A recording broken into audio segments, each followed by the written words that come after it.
টাক গরম করা রোদের মধ্যেও আমাকে বাইরে বেরোতে হলো, কারণ আজ ছিল আমার কলেজের এক্সাম। আর এক্সাম তো দিতে হবে, এই রোদের মধ্যে পুড়ে কালুয়া হয়ে গেলেও কলেজ যেতে হবে, এক্সাম দিতে হবে।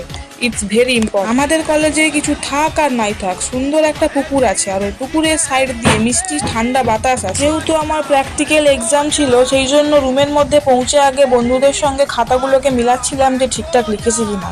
তারপর আমি আর আমার বিবাহিত বান্ধবী একটু গায়ের রং মিলাচ্ছিলাম যে এই রোদের মধ্যে কে কতটা কালো হয়ে গেছি।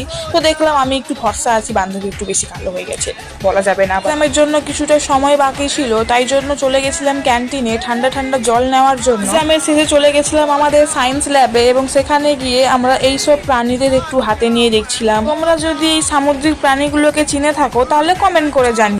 এক্সাম শেষ, প্র্যাকটিক্যালের কাজও শেষ, এবার বাড়ি যেতে হবে। টাক গরম করে করে এসেছিলাম, আবার টাক গরম করে করে বাড়ি যেতে হবে। এই পর্যন্ত ভালো লাগলে একটা লাইক করে দিও। দেখা হচ্ছে পরের ভিডিওতে। টাটা।